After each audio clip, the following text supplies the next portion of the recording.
Good morning, dear students. So this was the last session discussion regarding continuous beams with sinking of supports by Kani's method. Now, in this session, we'll talk about the portal frames without side sway, means frames having no sway at all. So when this is possible, frames will not have sway is when the frame is having uh, symmetry about a vertical axis. Okay, so if you have symmetry about vertical axis, then we will say those frames are non-sway frames. Okay, so non-sway frame.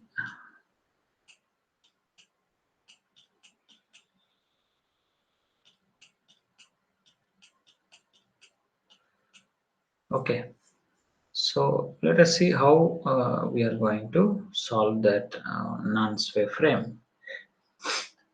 So analysis of rigid frames by Kani's method is very similar to that of continuous beams, which means what? Say for example, take this one. Analyze the given frame by Kani's method.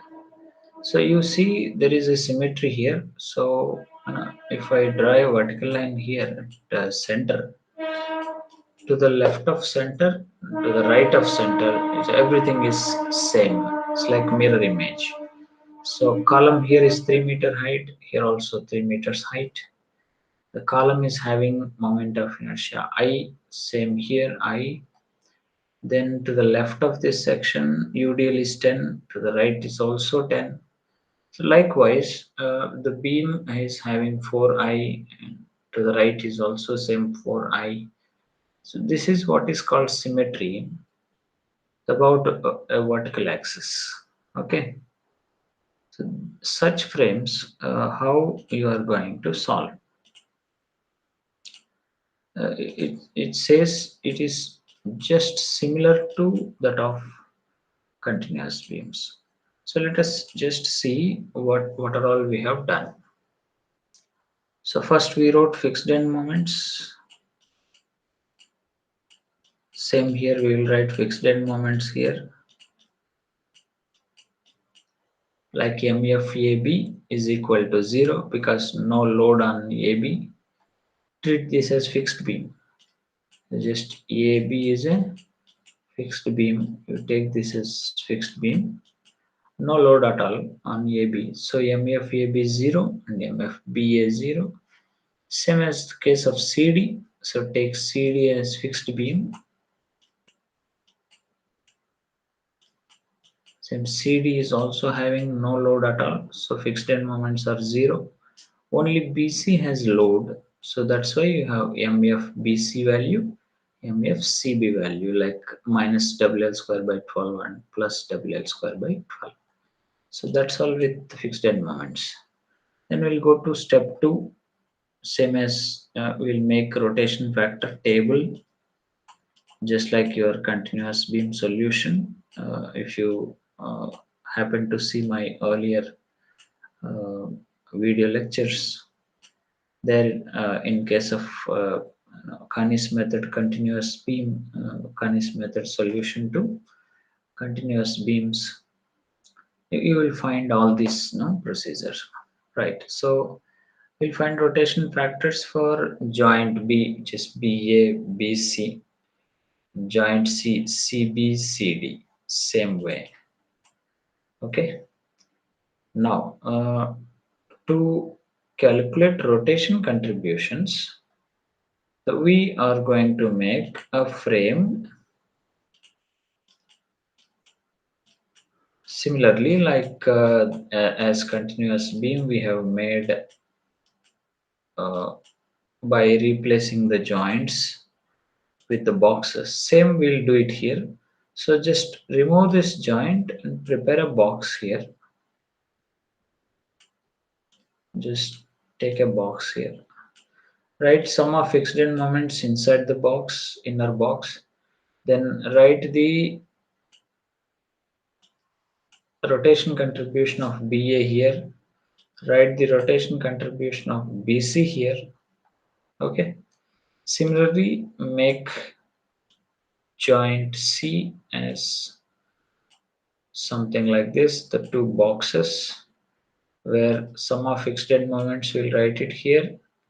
Then you write rotation factor of CD, rotation factor of CB here.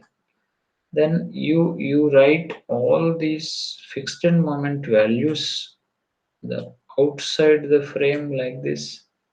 There is something just as an example, plus 10 and 0 here, 0.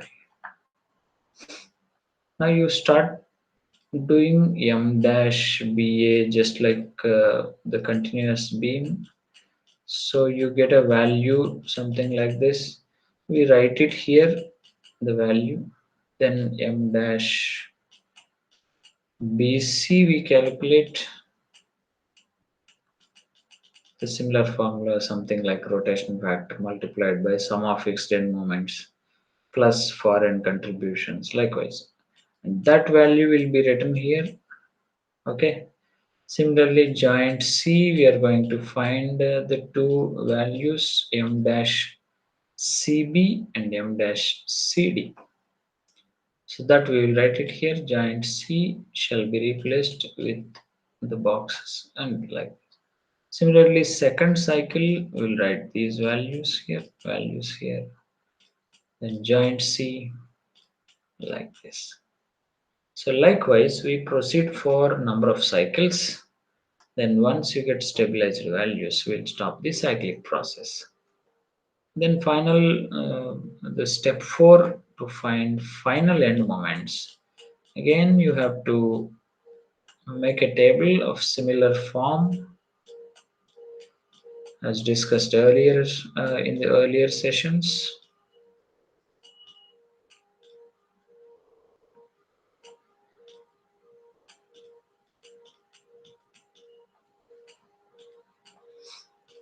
So by noting the nodes as columns, then fixed end moments in the first row, then 2 times near end rotation contribution in the next row, then far end rotation contribution in the next row, and then final end moments.